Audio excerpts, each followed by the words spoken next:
Good afternoon, everyone, and welcome to season two of Lunch with GoalsGetter. It's fantastic to see so many of you online today, so thank you for joining. Now, we continue to have great success with the uptake of GoalsGetter by financial advisors across the country. Over the past year, we've grown from 20 accredited financial advice providers up to 65, and 47% of those accredited advisors are actively using GoalsGetter as a solution for their clients. So those are stats that we're really happy with here at Nico. Now, I wanted to cover off a couple of quick updates about GoalsGetter for those of you who don't get around to reading our advisor update emails. The first thing to be aware of is that we recently launched a GoalsGetter mobile phone app. So that is available on both the Apple and Android stores now for download. So please give it a go and let us know if you got any feedback. We love to hear how we can do better in that space. Secondly, in response to advisor demand, we've recently launched a new GoalsGetter SOA or Statement of Advice tool, which helps document your multi-manager KiwiSaver advice in an efficient manner. So if you haven't seen a demo of that yet and you're interested, please drop me an email and we'll arrange a time to come out and get you set up with that. Finally, we are actually rolling out a refreshed user onboarding experience for GoalsGetter, which will be for both advisors and your clients as part of the onboarding process. And that's going to be part of our Amova rebrand in September. So we're really looking forward to launching our improved, sleek and intuitive interface to you both soon. Now, I'm delighted to introduce our two high caliber speakers for today's webinar. So we have Bevan Graham, economist from Salt Funds Management, and Andrew Bascand, co-CEO and CIO from Harbour Asset Management. They are each going to speak for about 25 minutes today, as per the format of our previous Lunch with GoalsGetter webinars. And we will have time for a couple of minutes of Q&A in between speakers if there are questions from any attendees. If you do have a question, please feel free to, or please enter it into the Q&A function at the bottom of your screen via Zoom, and we will get those asked of everyone then. Now, I'm just going to promote Bevan to a panelist because I think we've got him online now, and then we'll be underway. Here's Bevan. Can you hear us, Bevan? Still loading up.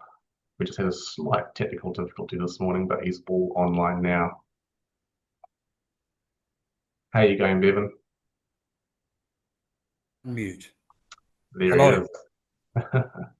Hi, Bevan. All right, I've just finished my introduction. So if you're all set up and ready to go, I will hand over to you and get you started on your presentation. Well, George, I don't know if I'm ready to go because do I share screen? If What you can can you see, see? currently we just see a blank screen, but if you'd like a few more minutes, Andrew's prepped ready to go, so we can put Why Andrew don't I first. try share screen Okay. and maybe let's get Andrew to go first. All right, Andrew. We're going to part on that note. Then we're going to pass over to Andrew to take the stage, Andrew, and we will work to get Bevan set up for the 12:30 slot. I'm delighted to Bevan to show my incompetence as well at technology, but I'm delighted. I'm Andrew Bascand from Harbour Asset Management. Delighted to be sharing this virtual stage with Bevan today. We've worked together many times collaboratively, and this is going to be a fun time. I'm going to share a few slides, have we chat, and then cast over to Bevan to do the same, and then come back together. We might ask each other a few questions at the end. Let me have a crack at sharing my screen. Let me know if this isn't working. Probably that's not working terrifically. I want to share that window, so let's share it. Boom. And that's cool. Control L apparently does the business here. Nice. Okay. I thought I'd change topic a bit today because I suspect the people on the webinar today might be really intrigued and backing up a little bit and unpacking my view of what risk is and where we're investing right now. So those are the topics I thought I'd jump in and talk about, if that's okay. And important disclaimer, obviously for general information purposes only what I'm about to talk about. A bit about Harbour, for those who don't know, been in business for 16 years. A team of 54 people, delighted with managing about 19 billion across a range of wholesale and retail mandates, and delighted to be talking today about the more balanced funds that we're offering on the GoalsGetter platform. Large team of investment people. I've worked together with many of these people for more than a couple of decades, and we're delighted to have that single purpose of generating investment performance for our clients. Turn to risk.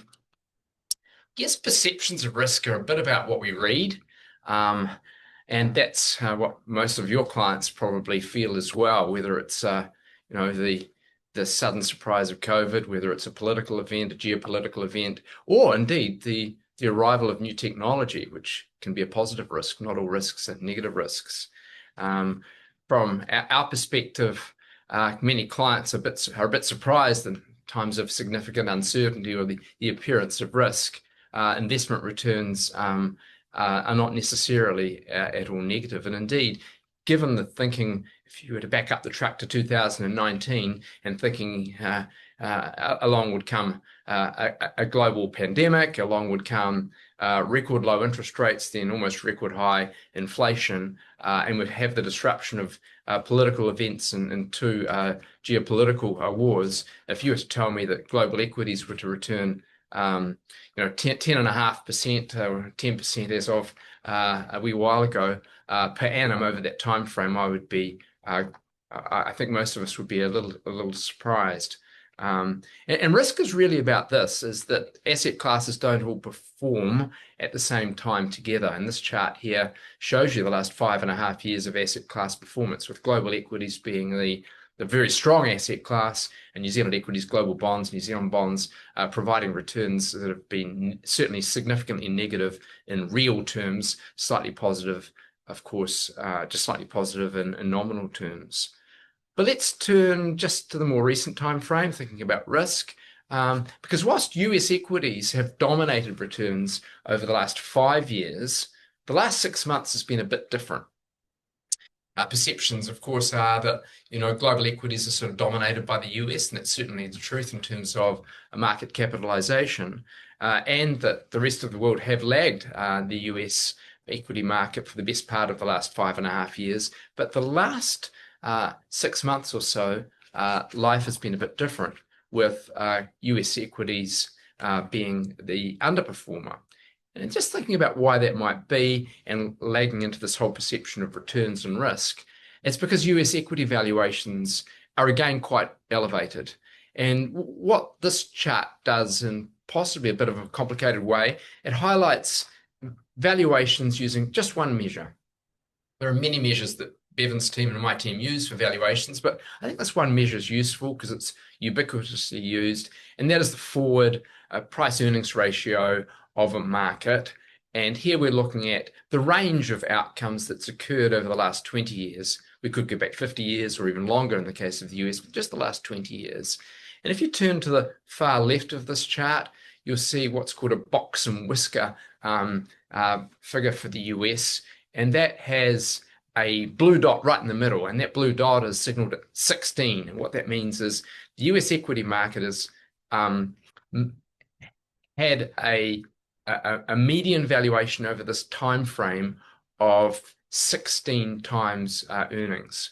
And you see the box and whisker diagram here. At the extreme, of course, we've got the US equity market today for the market cap at 21.4 times earnings.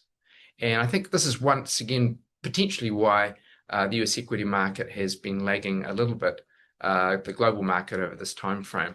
The other highlight I'd like to make on this page is, put a tick beside it, is the New Zealand equity market. It's trading at some 17.5 times its forward earnings, and that sits within a historic range of sort of comfort, in my view. It's not on an extreme like the US or indeed global markets. It's trading a little bit above its long-term median, but is certainly not at a valuation extreme that I get concerned about today. So I put a tick beside New Zealand. Haven't put crosses here, but I put a tick here because I think the New Zealand equity market is at fair value. One thing we do at Harbour is work on our long-term view of expected returns. Really, whilst I probably know a little bit more what's going to happen to cash returns and maybe even fixed interest returns over the next 1 to 2 to 3 years, we don't have a lot to say about a perfect foresight regarding global equity or New Zealand equity returns over the medium term. But over the long term, we know that valuations and earnings will certainly drive returns, and we attempt to have some central estimate at all time with respect to our longer term returns.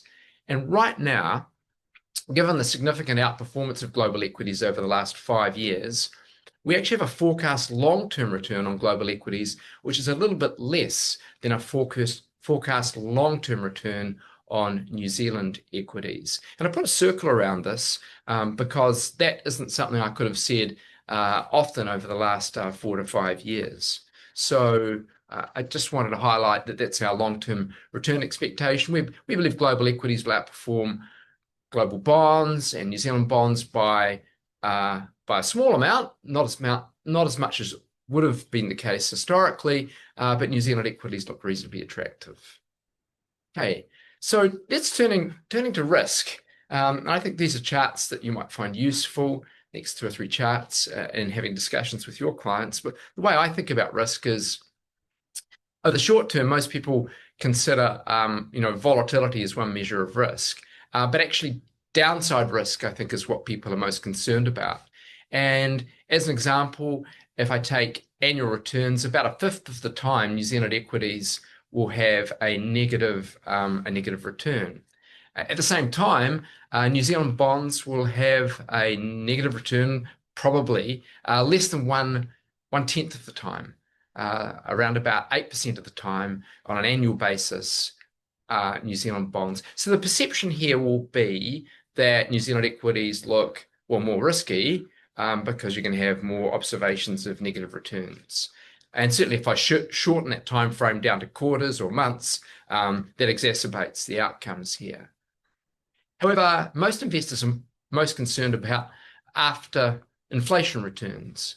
And what's intriguing, over the last 50 years, if you do this analysis, the proportion of times annual real returns are negative is about equal for bonds and equities in New Zealand. About a third of the time, New Zealand equities after inflation and New Zealand bonds after inflation will have negative real returns.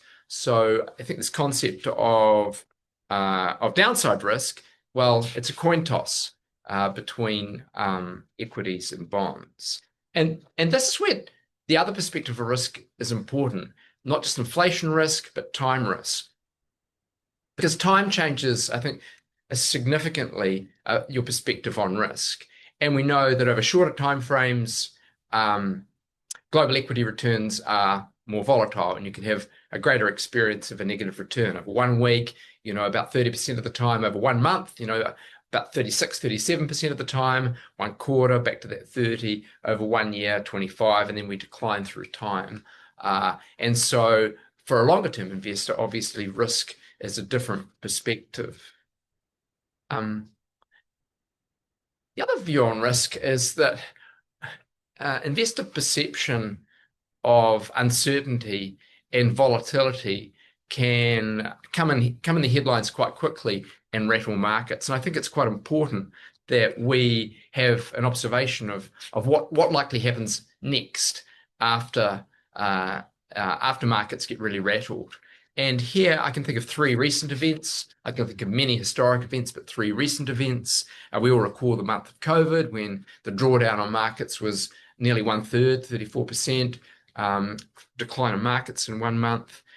People may not recall, but on the 8th, 9th, and 10th of August last year, only 11 months ago, 10 months ago, we had a drop in markets, which actually point to point was more like 10%, but 6% on open to close, which reflected just a small concern regarding Japanese monetary policy. But global markets got really upset about that. And finally, over the period of 3 days, we had a 12% drawdown in markets with Trump's tariffs. Equities can feel high risk. However, staying the course is so important, and aligning yourself with a more medium-term view, because the worst thing that could happen, of course, is that as an investor, you view that period of risk and you don't have an appetite to stay the course. Because actually the return following the last 6 months, the following six months following these drawdown periods has been a strong recovery period for markets. In the case of the COVID period, a jump by 45%, that blue sky period jumped by 17%, and so far a 19% lift in markets following that 3-day drawdown period. So markets recover really quickly. And I like this next chart, thinking about risk, because if we found investors actually didn't want to stay in markets during times that were volatile, and here we've taken a global volatility indicator for the VIX and said if the VIX is above 32, then you'll be out of the market. As of today, the VIX is around 20, for example, so maybe in the market. But if you took the view that you didn't want to be in markets or invested in periods of high volatility and stayed out of the market, then your return experience would be very, very different over the last 35 years. In fact, your return would be less than half that of someone who stayed in the market during time frames with higher volatility. So once again, this perception of risk and volatility is quite important. So turning back to thinking about a 60-40 portfolio, balanced New Zealand portfolio, drawing to a close on that discussion of risk. Why are people invested in 60-40 portfolios or 70-30 portfolios or portfolios that are diversified? And the obvious reason is that their experience of downside risk is less, and total volatility is less through time. And I think the next 4 charts I'm going to show, 2 on this page and 2 on the next, will build up to this story, because over 1 year, you're not going to invest in a 60-40 portfolio. If your investor only has a 1-year time frame, a 60-40 portfolio isn't perfect. So over 35 years here, we've had 6 periods of significant drawdown in capital that investors probably would not have enjoyed if they were only a 1-year investor. Even over 3 years, we had these 2 periods of the tech crash and the GFC where you had a negative drawdown on a 60-40 portfolio. But here's where it's important. Most people investing in a 60-40 portfolio or a 70-30 portfolio will have a 5 to 10 year view of their investment horizon, which is why these portfolios are just so important and classic. So over a 5-year time frame, we have no negative nominal returns for 60-40 portfolios. In real terms, yes. I haven't shown that data, but in real terms, yes. But we move out to 10 years, and here's where the rubber really hits the road. 60-40 portfolios providing that 7.5% rolling 10-year return average. And I think this highlights to me, once again, the importance of that concept of what is risk and the diversification importance across growth and income asset classes. Of course, when we're thinking about diversification, it's not just a pure growth, pure income. It's diversification across managers, across investment styles, and having an ability to be active in portfolios in a diversified manner. And just making sure that Bevan has plenty of time to talk. We've got 3 more slides on you, Bevan. This is Harbour's Active Growth Fund, one of the Harbour funds on GoalsGetter. Very proud that this fund has been selected by Nico team to be on the GoalsGetter. Highly diversified, 70% growth rates, like a 70-30 portfolio. It's truly active at an asset allocation and security level with active managers right throughout. A lot of global managers, names you'd know, PIMCO for global bonds, T. Rowe Price, Epoch, First Sentier Investors, for example, providing global exposure to equities and infrastructure. Harbour providing base investments here in New Zealand equities and New Zealand investment grade bonds. And we do have some private equity exposures as well in this fund, local and global. So that's the fund. I just want to say, where's the good news? Well, I think there's lots of good news. Where would you invest right now? Bevan's going to expand on this a bit more. I would still invest in AI winners today. I'd invest significantly in the healthcare sector. We're overweight healthcare. Healthcare sector globally is one of the few sectors that is trading on a reasonable multiple, quite like that sector.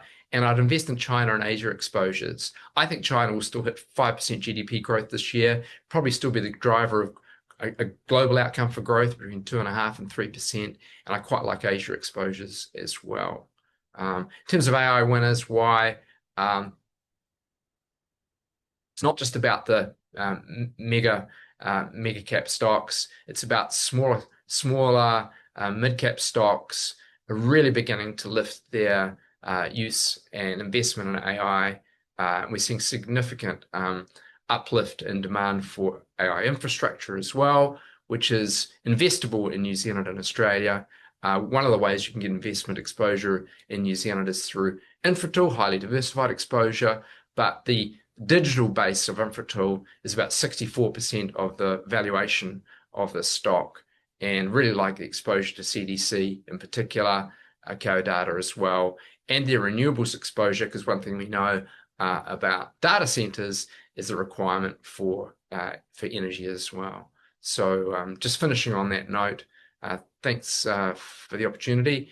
Delighted to be able to give a quick presentation today on risk and where we're investing, and we'll come back to questions.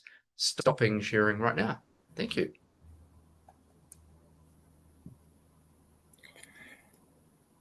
Fantastic. Thank you very much, Andrew. That was very insightful and great to hear your take on the many forms of risk out in the market. Right, we haven't had any questions come through yet, so we'll loop back to questions at the end after Bevan has spoken, and we might even get Andrew and Bevan to ask each other a question if they see fit. So stay on the line for that. All right, Bevan, we're going to pass over to you. So Bevan Graham, economist from SALT Funds Management. I will share your slides for you now, and we'll get that underway. Thank you for that, George. And we've come up with a foolproof method of me sharing my screens now, and that is that George has done it for me. There is nothing better than to show your age than to have technological problems. And I just quite like Andrew Bascand to stop smirking and turn his camera off. It's called friendly competitiveness, isn't it, Andrew? So look, Andrew and I had a bit of a chat a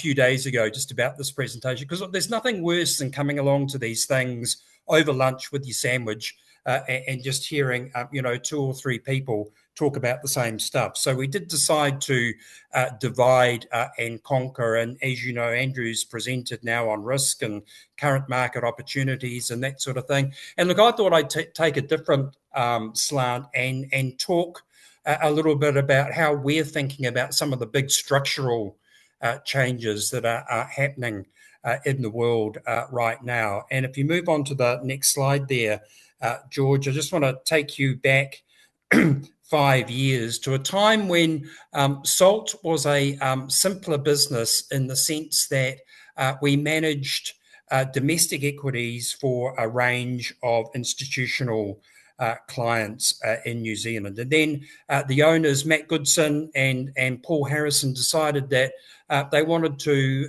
diversify the business, grow the business, and become more full service. And so brought a team of us on who had previously worked together at another fund management shop, and with a view to growing the product offering and building some diversified funds. But look, one of the things that was great about that was that after having been in markets for, let's admit, a few decades, that there was nothing better than at that point, with a little bit of, and I call it loosely, wisdom, that you get a blank bit of paper and start thinking about all the things that have worked in markets over the last 35 years, and then challenge your thinking in terms of whether you think those things are still going to persist over the next, I say 25 years there, but I've already said 35. So let's call it the next generation.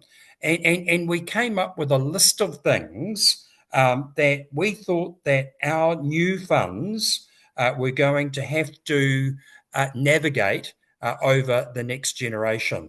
And look, if you cast your eye down that list, there is nothing really that should surprise you now, 5 years later, because a lot of these things are the things that we are actually talking about right now. The good news is that given time constraints, I'm not going to talk about all of these, but I will talk about a few.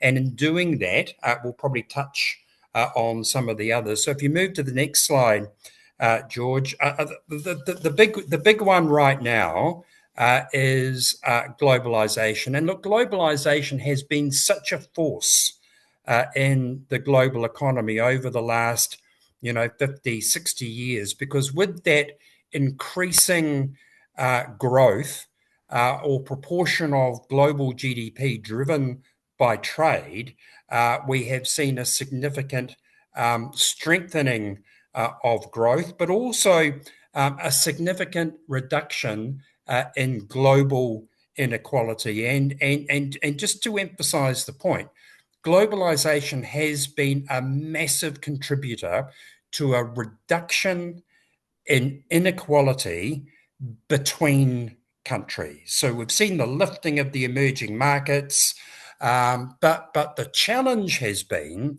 that it has contributed to growing inequality within countries.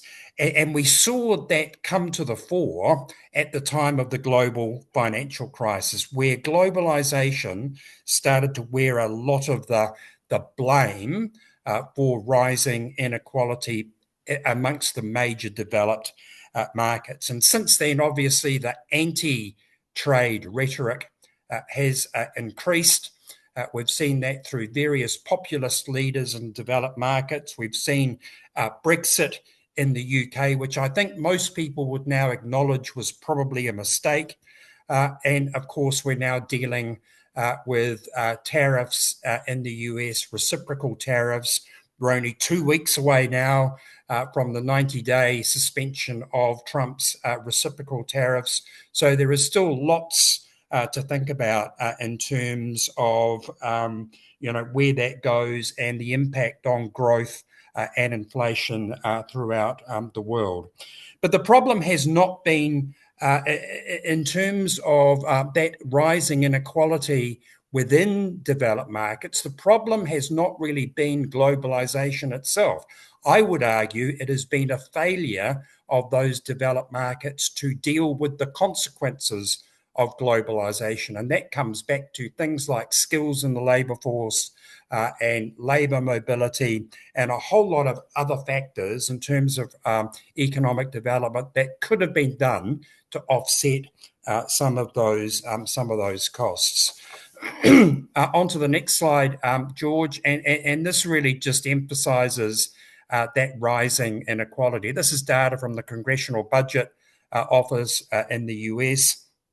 Looked at the 5 quintiles of income distribution in the United States, and the bottom line in blue is the lowest quintile, and the orange line is the middle 3 quintile combined, because when I graphed the 3 middle ones, they all overlaid each other.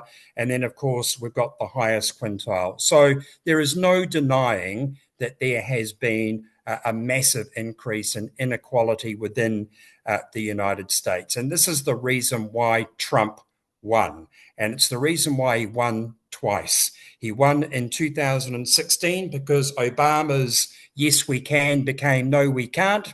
And they decided, the American population decided, we've had enough of this. We want to give something else a go. We're going to let Trump have a go.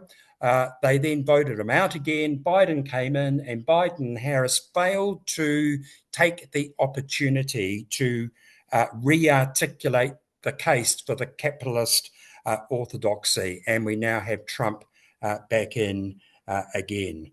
So this is a real phenomenon, and it's in the US and it's throughout Europe at the moment. So how is it going to get fixed?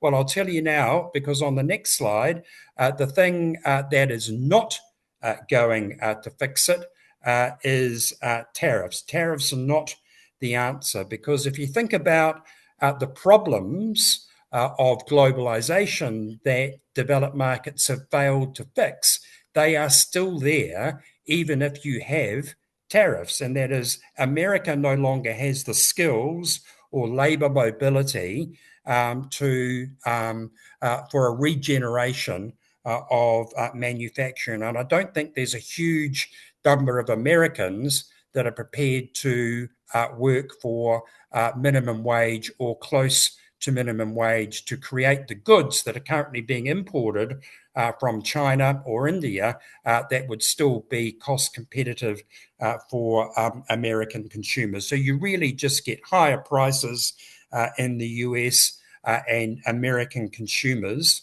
are going to be worse off. So this experiment, if you will, with tariffs is going to fail, and it will have a huge cost on growth, and we think also inflation.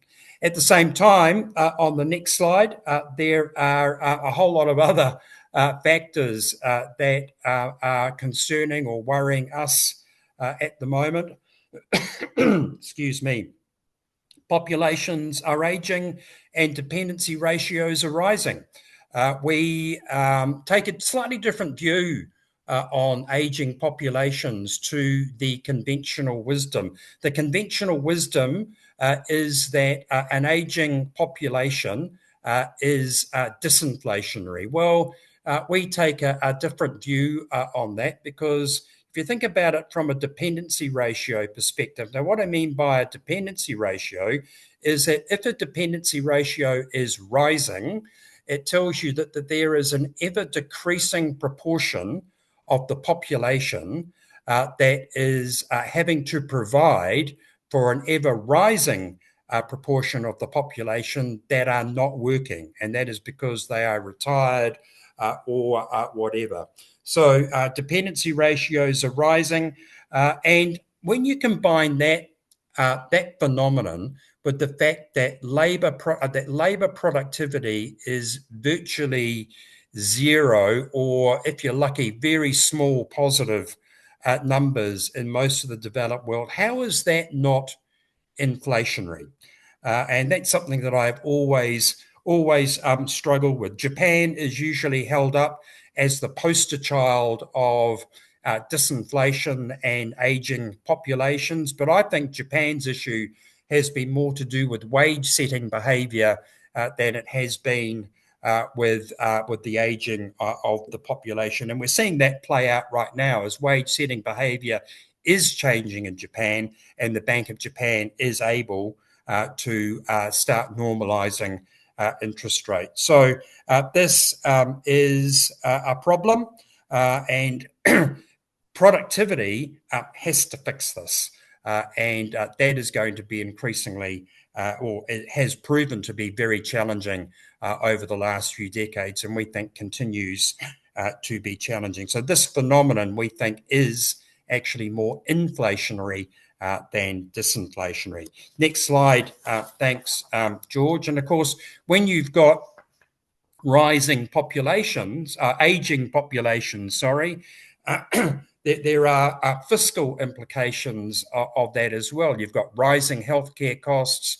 You've got rising costs with respect to pension entitlements.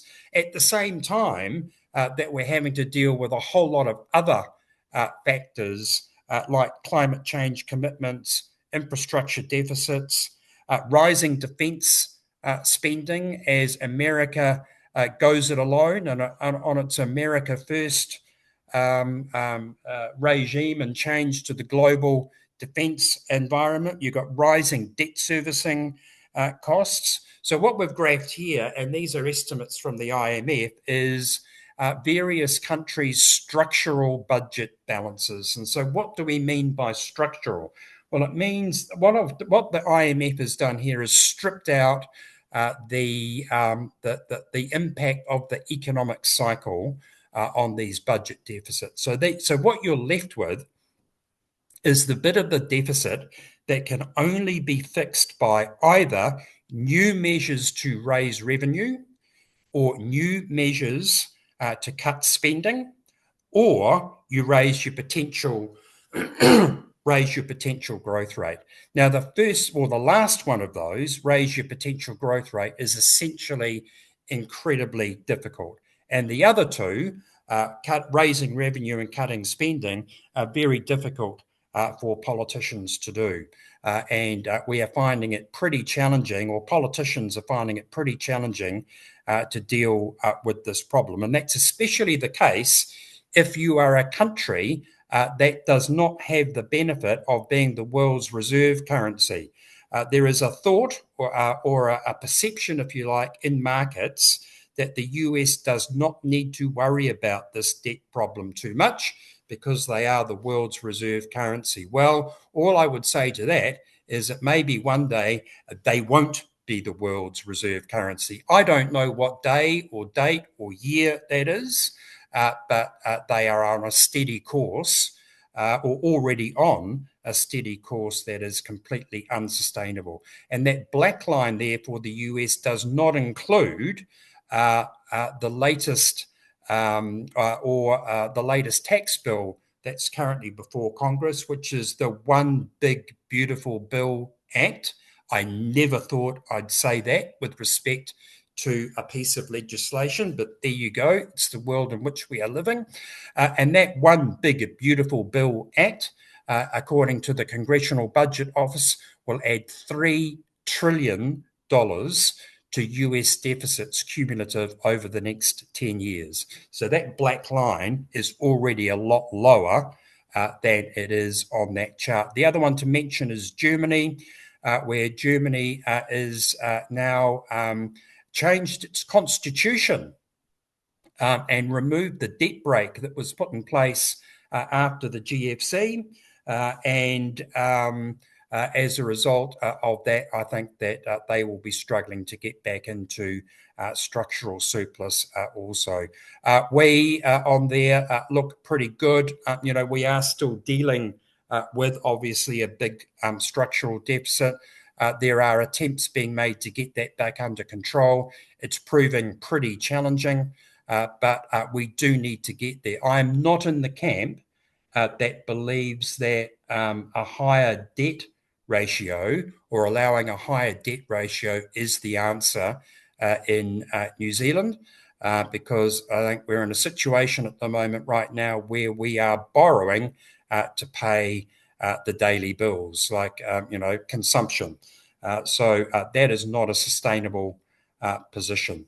We need to get our fiscal house back in order pretty quickly. On to the next slide, George, and Andrew's already alluded to this. Economics is the dismal science, but I thought I should probably put at least one opportunities slide in there. And the biggest opportunity going forward over the next generation really is in technology. That is the big opportunity, as Andrew has already alluded to. And look, from a macroeconomic perspective, I don't worry about artificial intelligence as much as some other commentators do in terms of its impact on the labour market. Because if you think back to what we've just been talking about with ageing populations and with zero productivity or close to, we actually need AI, in my view, to maintain levels of per capita GDP and living standards. So I'm not as fearful as some about the consequences of AI playing out through the labour market. But of course, on the next slide, what that is leading to is rising geopolitical tensions, and the biggest geopolitical tension is between the United States and China. And in my view, that's largely due to the fact that both are vying for global leadership in that technology space. So this is all about economics. And of course, but at the same time, Trump's America First policy is throwing the established world order into a little bit of chaos. That is not all a bad thing, because I think what we are seeing in Europe at the moment is a bit of a wake-up call. My view is that Europe has been asleep at the wheel for a few decades when it comes to politics, economics, and geopolitics. So it's not all bad, but of course defence budgets need to rise, which is adding that pressure onto fiscal policy.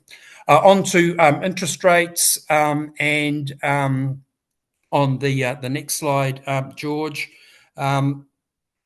you've always got to draw these interest rate charts with a bit of history on them, because how you describe interest rates at the moment depends on how long you've been working and how long you've been in markets. Because I hear a lot of people talking about current levels of interest rates relative to the last 15 years as being a new normal. But people like myself and Andrew Bascand, who are a little bit older and arguably wiser, know that what we have gone back to here is just the old normal. And the bit that I still struggle to explain over the last 20 years has been that period between the GFC and the pandemic, as to why there was no inflation in a lot of jurisdictions. So interest rates are now at new normal levels. I think it's healthy that interest rates are back at these sorts of levels. I think that in a lot of places we are close to the bottom of the cycle, and I add New Zealand into that. We've only got one more cut penciled in for the official cash rate in New Zealand. I think the US is on hold this year. And if there is any ability to lower interest rates, it will become evident through 2026. But also that they are a good discipline on bad policy. And look, you really only need to remember the short premiership of Liz Truss to remind yourself that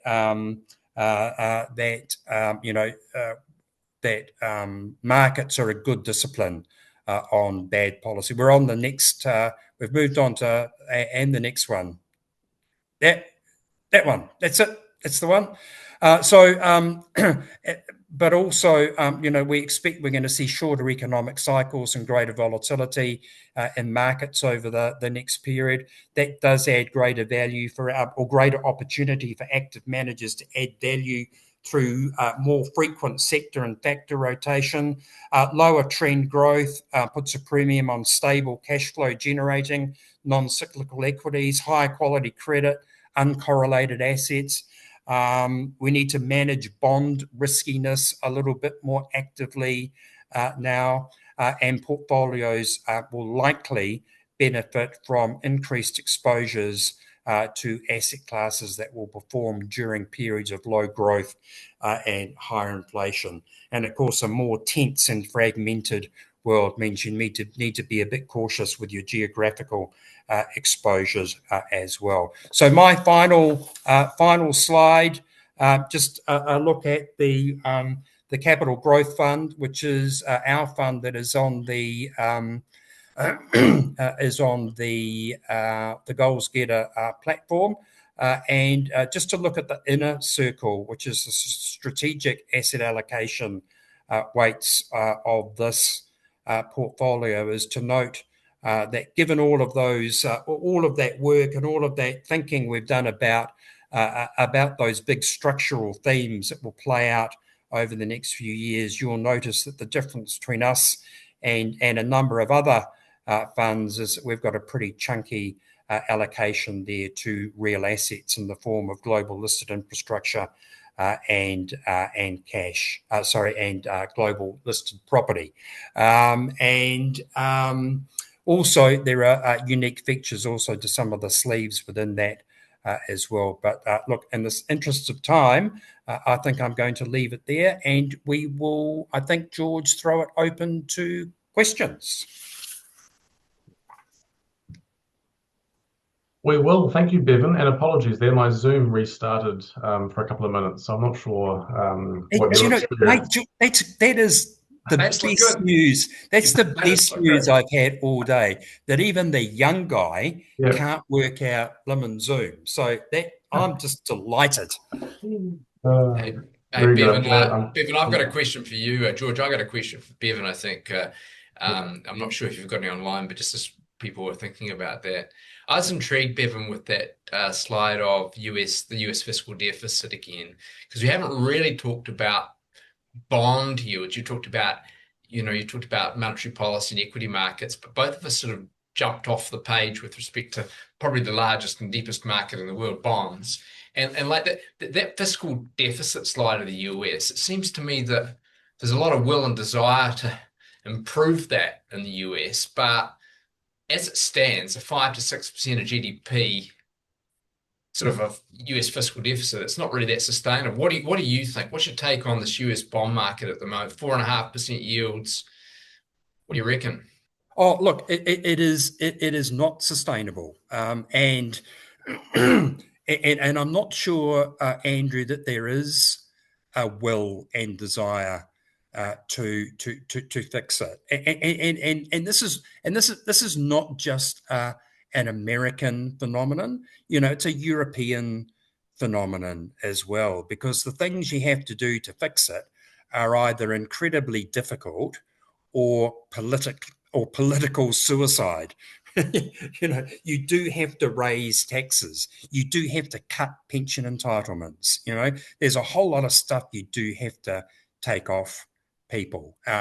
We are living beyond our means fiscally, especially if we're going to fix all those other things. So look, what it means is that that there is this perception that that the US has this sort of aura about it that it can just keep going the way it is because of reserve currency status and the size of its market. But I just do not agree with that. There will be a reckoning, and I don't know when.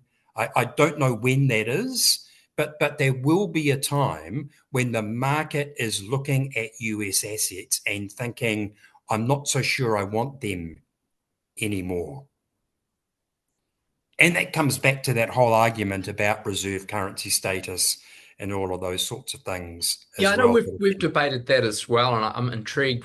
I mean, Europe has to be the other alternative for this reserve currency, but you just outlined, is Europe going to get its fiscal position? And Oh, look, it's hard, right? mate. Look, it is, and look, we've got, and I think we're on a similar view here. That I think that the outlook for the US dollar is for further depreciation, but you can't conflate that with reserve currency status.